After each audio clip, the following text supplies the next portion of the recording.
नमस्कार, जोहार झारखंड देख रहे हैं आप। आपके साथ मैं हूं शिप्रा झा। रांची में डेली मार्केट थाना क्षेत्र के बड़ा तालाब के पास 35 लाख की लूट हुई थी और इस लूटकांड का खुलासा करते हुए पुलिस ने 6 अपराधियों को गिरफ्तार किया है। इन अपराधियों के पास से लूट के 20 लाख रुपए कैश, 15 चोरी की बाइक के साथ ही एक कार और 2 स्कूटी बरामद की गई। आरोपियों की गिरफ्तारी अलग अलग इलाके से हुई है। आपको बता दें कि 11 सितंबर को रांची में एक कारोबारी बैंक में पैसे जमा कराने जा रहे थे और इसी दौरान बाइक सवार अपराधियों ने बड़ा तालाब के पास रुपए से भरा बैग लूटकर फरार हो गए थे और इस मामले का मास्टरमाइंड धीरज जालान है, जिसके साथ बाकी अपराधियों को भी गिरफ्तार कर लिया गया है।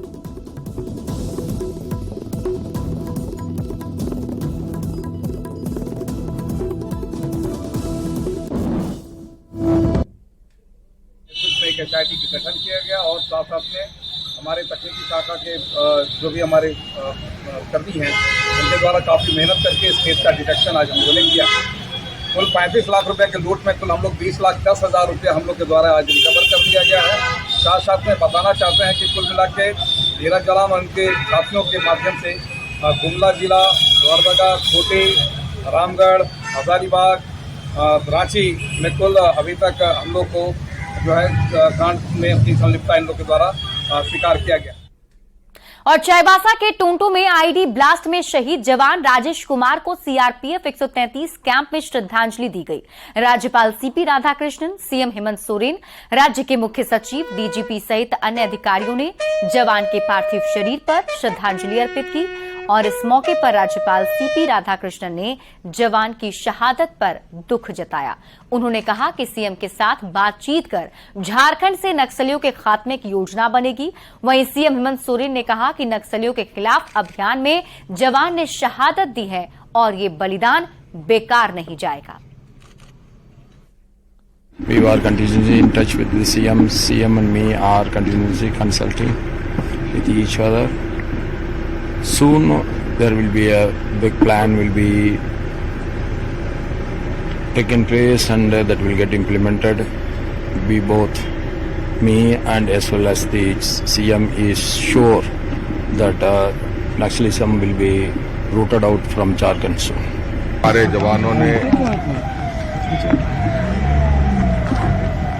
राज्य को नक्सल मुक्ति दिलाने के लिए आज अपनी प्राणों की आहुति दी है। इनका ये बलिदान बेकार नहीं जाएगा। आज इस दुख की घड़ी में इनके परिजनों को ईश्वर शक्ति दे और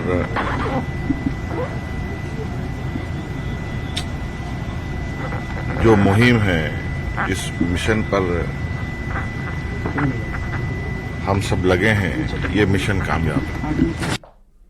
और बीजेपी की संकल्प यात्रा के छठे चरण में बाबूलाल मरांडी ने बोकारो में जनसभा की और इस दौरान सेक्टर 12 के मैदान में उन्होंने लोगों के सामने केंद्र की मोदी सरकार के कामों को रखा। इसके साथ ही दावा किया कि देश की मातृशक्ति को पहचानने का काम पीएम मोदी ने किया है। वहीं बीजेपी विधायक वीरंची नारायण ने लोगों से सरकार को उखाड़कर बंगाल की खाड़ी में फेंकने का आह्वान किया।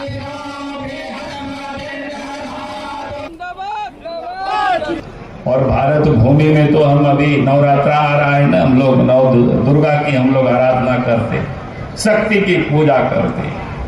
आप कह सकते हो कि दुर्गा माता हम लोगों के वो डिफेंस मिनिस्टर रही है। उसके बाद फिर लक्ष्मी की पूजा होती है और आज देश के वित्त मंत्री भी सीतारामन जी है, महिला ही है, और उसके बाद फिर ज्ञान की देवी सरस्वती है। अगर इस ताकत को किसी ने पहचाना, देश के प्रधानमंत्री नरेंद्र मोदी जी ने पहचाना और हमारी देश के मां बहनों के लिए विधानसभा और लोकसभा में भी 33% सीटों को इन्होंने रिजर्व किया। संकल्प यही है कि तब तक भारतीय जनता पार्टी का कार्यकर्ता चैन से नहीं बैठेगा जब तक इस सरकार को बंगाल की खाड़ी में उखाड़ कर फेंक नहीं देंगे, बंगाल की खाड़ी में फेंक नहीं देंगे तब तक चैन से नहीं बैठेंगे। और जैसे पूरब में उठकर पश्चिम में सूरज का डूबना सत्य है, वैसे ही 24 में यह भारतीय जनता पार्टी की सरकार बाबूलाल मरांडी जी के नेतृत्व में बनना भी सत्य है। इसे दुनिया की कोई ताकत रोक नहीं सकती है। और झारखंड में INDI अलायंस में ऑल इज वेल नहीं दिख रहा है और इसके संकेत दिख रहे हैं आरजेडी के बयानों से। दरअसल बोर्ड और निगम गठन होने के बाद आरजेडी कार्यकर्ताओं को बोर्ड निगम में जगह नहीं मिल सकी है। इस पर पार्टी ने नाराजगी जताई है और कहा है कि आरजेडी को नेग्लेक्ट करना गुड साइन नहीं है। वहीं कांग्रेस के प्रदेश अध्यक्ष राजेश ठाकुर ने कहा कि जब बड़ी चीज तय होती है तो छोटी छोटी बातें नहीं देखी जाती। निश्चित रूप से जब महागठबंधन की यहाँ सरकार है और सब लोगों ने मिल करके सरकार यहाँ बनाया है तो माननीय मुख्यमंत्री जी को इस पर विचार करना चाहिए कि क्या करना है। बहुत सारे निगम बोर्ड अभी भी बाकी हैं, अब माननीय मुख्यमंत्री जी को विचार करना है। लेकिन राजद कभी भी ललायत नहीं रहा कि हमको बोर्ड दीजिए, आयोग दीजिए, निगम दीजिए, लेकिन नियमतः जी चाह तो जरूर है। चूंकि राष्ट्रीय जनता दल भी शुरू से अलायंस पार्टनर रहा है और अगर एक साथ लेकर चलने की जब बात होती है, अगर एक साथ नहीं चलेंगे तो आने वाले दिनों के लिए यह गुड साइन नहीं है। नहीं, देखिए, जब बहुत बड़ी चीजें तय होती है तो उसमें छोटी छोटी बातें नहीं होती हैं। जब हम लोग ने सारी चीजें तय की है तो निश्चित रूप से सभी के आला कमान मिलकर के ये सारी चीजें तय करते हैं और उस निमित्त तय हुई है तो उसमें बहुत परेशान होने की जरूरत नहीं है। निश्चित रूप से माननीय मुख्यमंत्री जी और हम लोग सभी का ख्याल रखते हुए कोई चीज करते हैं, हमें लगता है कि वो सब ठीक ही होगा। और रांची में चल रहे आजसू के केंद्रीय महाधिवेशन में बड़ी संख्या में मुस्लिम नेता और कार्यकर्ता भी शामिल हो रहे हैं। न्यूज 18 ने जब मुस्लिम नेताओं से 2024 की राजनीति पर बात की तो उन्होंने साफ कहा कि वे एनडीए की नीतियों के साथ हैं। मुस्लिम नेताओं की माने तो वर्तमान राज्य सरकार ने मुस्लिम समाज को वोट बैंक के रूप में इस्तेमाल किया है, लेकिन अब मुस्लिम जाग गया है। आजसू के महाधिवेशन में मुस्लिम नेताओं से बात की है सहयोगी संजय कुमार सिन्हा ने। आजसू के 3 दिवसीय महाधिवेशन में राजनीति भी है, कूटनीति भी है और इन सबसे बढ़कर अल्पसंख्यक का एक्स फैक्टर भी है। बड़ी संख्या में मुस्लिम समाज के लोगों ने पिछले कुछ दिनों में आजसू का दामन थामा है, महाधिवेशन में शामिल भी हो रहे हैं। हमारे साथ कुछ चेहरे आप देख सकते हैं कि मूलवासी का एक चेहरा जो है एस अली जी हैं, खालिद जी हैं जो कि पिछली बार महागठबंधन से विधानसभा के प्रत्याशी भी रहे, गढ़वा से कुछ लोग हैं। तमाम लोग हम सीधे बात करें कि जिस तरीके से आजसू जो है मुस्लिम समाज के लिए कर सकते हैं कि चेहरा कर लें, भरोसा कर लें, वो बनकर उभरा। बिल्कुल बिल्कुल, आजसू जो है झारखंड आंदोलनकारी के आंदोलन का उपज है और झारखंडी विचारधारा को लेकर ये आगे बढ़ रही है। और इन सारी चीजों को देखने के बाद हम लोग जो है आजसू पार्टी में शामिल हुए। आज महाधिवेशन में भी कई अल्पसंख्यक मुस्लिम समुदायों को अवसर दिया गया और हम लोग जो है झारखंड बनने के बाद जो है झारखंड के नव निर्माण का आंदोलन किए। लेकिन ये सरकार जो वादा किया था यहाँ के नौजवानों से, यहाँ के छात्रों से, यहाँ के लोगों से, उस वादा पे ये खरा नहीं उतरी। यहाँ के लोगों के साथ महागठबंधन सरकार ने विश्वासघात किया। उस विश्वासघात के खिलाफ हम लोग आजसू पार्टी में शामिल हुए। चुनाव नजदीक है, फील्ड में बीजेपी कार्यकर्ताओं के साथ मिलकर काम करना होगा क्योंकि आप लोग सत्ता ऐसा मुझे झारखंड के खनिज संपदा जो लूट रहे हैं उनसे लड़ाई हमारी है। हमारी लड़ाई है जल जंगल जमीन के लूटने वालों से। हर विभाग आज लुटेरे लोग बैठे हैं, तो ये लड़ाई बड़ी जबरदस्त है। इसलिए कि ये जर की जंग न जमीनों की जंग है, ये जंग है बका के उसूलों के वास्ते। हम हर तरह से दुश्मन जो होता है उसका अगर दोस्त अगर कोई हो तो वो दुश्मन ही कहलाएगा। हम लोग आज आजसू पार्टी में आज से शामिल हो रहे हैं। अब उनका जो है सो उनका विचार जो है सो अच्छा समझे हैं और सुन रहे हैं, इसलिए हम लोग उस पार्टी में शामिल होना चाह रहे हैं। विभिन्न जिलों के जो मुस्लिम समाज के चेहरे थे वो तमाम चेहरे आजसू में शामिल होकर आज केंद्रीय महाधिवेशन में पहुंचे हैं। मतलब साफ है कि 2024 की राजनीति पास है, टिकट भी पास है।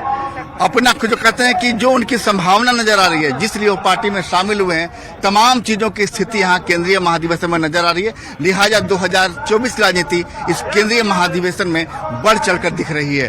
कैमरामैन संत के साथ संजय कुमार सिन्हा, न्यूज 18 रांची। और झारखंड की राजनीति में मुसलमान वोटर निर्णायक साबित होते हैं। वहीं पसमानदा मुसलमान सरकार में पर्याप्त भागीदारी नहीं मिलने से नाराज बताए जा रहे हैं, जो आने वाले समय में जेएमएम के लिए बड़ी मुसीबत साबित हो सकती है। जेएमएम से नाराजगी और आजसू की ओर मुस्लिम वोटर्स के बढ़ते झुकाव से झारखंड की सियासत में उथल पुथल मची हुई है। साल 2011 की जनगणना के तहत झारखंड में 14.53% मुस्लिम वोटर हैं। इनमें से 11% पसमानदा मुस्लिम हैं, पर मॉब लिंचिंग पर कानून नहीं बनने और अल्पसंख्यक आयोग में सीट नहीं दिए जाने से ये तबका राज्य सरकार से बेहद नाराज नजर आ रहा है। 90% आबादी यहाँ बैकवर्ड मुसलमानों की, उसके बावजूद जब आपने अल्पसंख्यक आयोग का गठन किया उसमें भी आपने जगह नहीं दी। तो क्लियर आप कंसेप्ट बता देना चाहते हैं कि जो झामुमो की सरकार है वो पसमानदा विरोधी सरकार है, तो आने वाले दिनों में पसमानदा समाज इसका जवाब देगा। हेमंत जी की जो सरकार है वो तैयार रहे। सिर्फ अल्पसंख्यक आयोग की बात नहीं है, मुखिया साहब ने तो कोई काम ही नहीं किया पसमानदा के सिलसिले में। मॉब लिंचिंग पर कोई कानून नहीं बनाया, आपने मदरसा बोर्ड का गठन नहीं किया। ये कहा गया था कि बिहार में जो फैसिलिटीज मुसलमानों को था वो एटीजीड क्या है वो पूरे तौर पर झारखंड में दिया जाएगा, वो उर्दू बोर्ड का गठन नहीं किया। अंसारी महापंचायत और पसमानदा मुस्लिम यूनाइटेड काउंसिल जैसे संगठनों की नाराजगी के बावजूद जेएमएम को पूरा भरोसा है कि मुस्लिम समुदाय उनके साथ है। डुमरी उपचुनाव में एआईएमआईएम की ताल ठोंकने के बावजूद वोट नहीं बटे और जेएमएम को जीत मिली, इसका जीता जागता उदाहरण है। पर सत्ता पक्ष ने मुस्लिम समुदाय की बढ़ती नाराजगी ने मुख्य विपक्षी दल बीजेपी की बाँछें खिला दी है। राज्य सरकार यदि इन सब चीजों में उनको प्रतिनिधित्व नहीं देगी, मुझे ऐसा लगता है कि उन वर्गों को इग्नोर करके सरकार चल रही है और ऐसी स्थिति में मुझे ऐसा लगता है कि ये जो वर्ग है वो भारतीय जनता पार्टी के पक्ष में खड़ा आज की डेट में दिख रहा है। आने वाला समय पूरी तरह से जो झारखंडी मतों का ध्रुवीकरण जो बाहरी लोग हैं, बाहरी जनता पार्टी के साथ हैं, उन लोगों और झारखंडी आवाम के बीच होगा। उसमें कोई धर्म नहीं, कोई जात नहीं। इस माटी की रक्षा के लिए, माटी की अस्मिता के लिए, माटी के नेता के इज्जत और प्रतिष्ठा के लिए सभी लोग एक रहेंगे। जैसे जैसे चुनाव का वक्त नजदीक आता जा रहा है, इस सवाल का जवाब हर कोई बेसब्री से जानना चाहता है कि मुस्लिम वोट बैंक का झुकाव किस तरफ होने जा रहा है। गौरव झा, न्यूज़ 18, रांची। बढ़ते आगे, मॉनसून की वजह से हुए नुकसान की मार झेल चुके किसानों को राहत पहुंचाने के लिए राज्य सरकार किसानों के हक में फैसला लेगी और ये भरोसा दिया है कृषि मंत्री बादल पत्रलेख ने। कोडरमा पहुंचे कृषि मंत्री ने कहा है कि किसानों को नुकसान से उबारने के लिए जल्द ही मुख्यमंत्री की अध्यक्षता में आपदा प्रबंधन की बैठक होगी, जिसमें सरकार पूरी स्थिति का आकलन कर बड़े फैसले लेगी। साथ ही विभागीय अधिकारियों के साथ उन्होंने बैठक की, मानसून को लेकर भी चिंता जताई है और नुकसान की भरपाई को लेकर किसानों को आश्वासन भी दिया। जिन्होंने अपना फसल लगाया है और उनको क्षति होने का अनुमान है, झारखंड राज्य फसल राहत योजना के तहत वो किसान अपने आप को निबंधित कर सकते हैं, रजिस्ट्रेशन करा सकते हैं। इस बार इसमें थोड़ी उदासीनता देखी जा रही है, क्योंकि नंबर अभी तक 8 लाख तकरीबन पहुंचे हैं, जबकि अनुमान है कि 30 लाख लोग किसान परिवार, और हम सभी किसान भाइयों से भी आग्रह करेंगे कि कदम से कदम मिलाकर सरकार की जो भी योजनाएं हैं उसका लाभ लेने के लिए कम से कम उनके जो विंडोज हैं उस पर अपना रजिस्ट्रेशन जरूर कराएं। अगली खबर गुमला से है, जहां सदर थाना क्षेत्र में एक 50 साल के व्यक्ति पर गांव के ही नाबालिग के साथ घर में घुसकर दुष्कर्म का आरोप लगा है। पीड़ित के बयान पर गुमला थाने में मामला दर्ज कर लिया गया है। जिस वक्त घटना को अंजाम दिया गया उस वक्त पीड़ित घर में अकेली थी। वहीं जब घर के लोग लौटे तो आरोपी फरार हो गया। इस घटना के बाद से लोगों में नाराजगी देखी जा रही है। वहीं काफी संख्या में लोग थाने पहुंचे और रेप के आरोपी के खिलाफ कड़ी कार्रवाई की मांग की। फिलहाल पुलिस की ओर से पीड़ित की मेडिकल जांच कराई गई। आरोपी की गिरफ्तारी की कोशिश जारी है।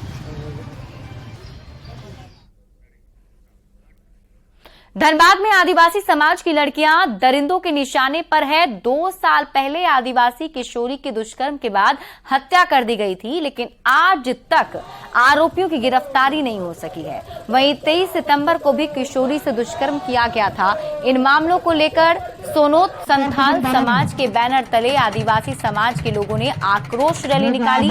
इसमें आदिवासी के अस्तित्व को खत्म करने की साजिश का विरोध किया गया। वहीं दोषियों पर कार्रवाई नहीं होने पर उग्र आंदोलन की चेतावनी दी गई।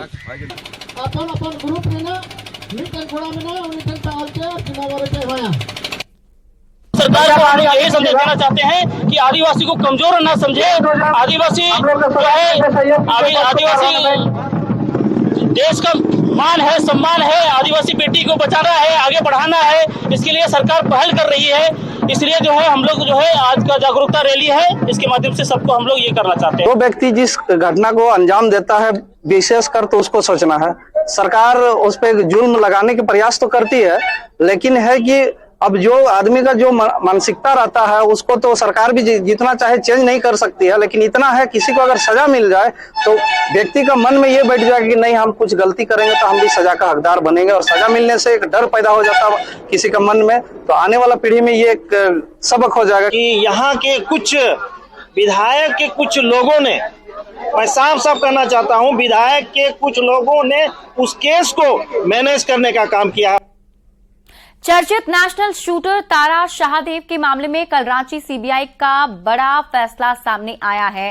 तारा शाहदेव का मामला लव जिहाद, धर्म परिवर्तन, मानसिक और शारीरिक शोषण से जुड़ा था और इस मामले में मास्टरमाइंड के तौर पर रंजीत कोहली उर्फ रकीबुल का नाम सामने आया था। इस मामले में सीबीआई ने 26 गवाह कोर्ट में पेश किए।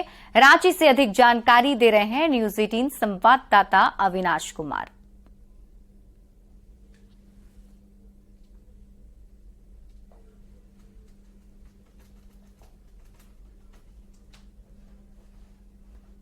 रांची सीबीआई की विशेष अदालत में चर्चित नेशनल शूटर तारा शाहदेव के मामले में कल यानी कि शनिवार को बड़ा फैसला आने जा रहा है। सुनवाई पूरी हो चुकी है और आपको याद होगा कि किस तरह से तारा शाहदेव का मामला, चाहे वो लव जिहाद की बात करें, धर्मांतरण की बात करें, उनके मानसिक या शारीरिक शोषण की बात करें, उसके बाद से चर्चा में आया था और पूरे देश भर में इसकी चर्चा हुई थी। उस वक्त जो रंजीत कोहली उर्फ रकीबुल पर ये आरोप लगे थे और इस पूरे मामले की अगर हम बात कर लें तो हाई कोर्ट के जो बर्खास्त पूर्व रजिस्ट्रार थे मुश्ताक अहमद और जो रकीबुल हैं उनकी जो मां है यानी कि रंजीत जो कोहली है उनकी मां कौशल रानी का इस पूरे मामले में जो ट्रायल चला और उसके बाद अब फैसला आने जा रहा है। और इस पूरे मामले को अगर आप देखें तो एक पक्ष से यानी कि सीबीआई की तरफ से 26 गवाह प्रस्तुत किए गए हैं और डिफेंस में अगर बात करें तो 4 गवाह पेश किए गए थे और पूरी सुनवाई सीबीआई की कोर्ट में पूरी हो चुकी है। कल इस पर एक बड़ा फैसला आएगा और इस फैसले के साथ ये तय हो जाएगा कि जो मामला पूरे देश भर में चर्चा में रहा, आखिर उस मामले में रंजीत कोहली कितने बड़े, कितने शातिर खिलाड़ी निकले और उन पर कोर्ट किस तरह से फैसला लेती है। कैमरा पर्सन प्रभाकर के साथ अविनाश कुमार, न्यूज 18 रांची। अगली खबर बोकारो से है, जहां सेक्टर 4 थाना के बगल में अतिक्रमण हटाने के लिए गई प्रशासन की टीम पर लोगों ने पथराव कर दिया और इस पथराव में बोकारो स्टील के सिक्योरिटी विभाग में तैनात 3-4 होमगार्ड के जवान जख्मी हो गए। इस पथराव में बोकारो स्टील की 3 गाड़ियां क्षतिग्रस्त हो गई। आज टीम सेक्टर 4 BGH गोलंबर के पास हो रहे अवैध निर्माण को हटाने गई थी। बता दें कि बोकारो स्टील की हजारों एकड़ जमीन पर अवैध कब्जा लोगों की ओर से किया गया है, जिसे मुक्त कराने का अभियान चलाया जा रहा है और प्रशासन की टीम अतिक्रमण हटाने के लिए ही पहुंची थी, लेकिन लोगों की तरफ से टीम पर ही हमला बोल दिया गया।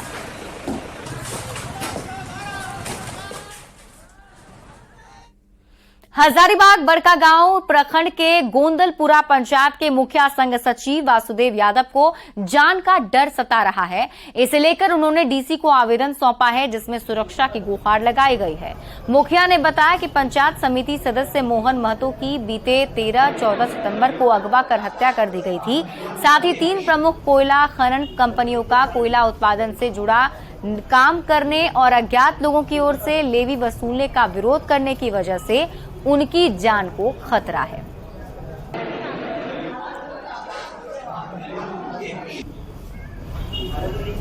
पंचायत समिति के अज्ञात लोग द्वारा मर्डर कर दिया गया है, उसका अभी तक कुछ पता नहीं है और इससे मेरा भी डर लगा हुआ है, क्योंकि वहाँ 3 गो कंपनी लॉन्च होने वाला है और मोमेंट तो वहाँ हमको डर जैसा लगा है। अब हम मुखिया हैं, हम तो क्या कर सकते हैं। क्या चाहते हैं प्रशासन से? हमको मदद चाहिए, सुरक्षा चाहिए। कैसा मदद चाहिए? सुरक्षा चाहिए। और आइए हम सब मिलकर 1 अक्टूबर को 1 घंटे के लिए सुबह 10 बजे से करें स्वच्छता के लिए श्रमदान। अधिक जानकारी के लिए स्वच्छता ही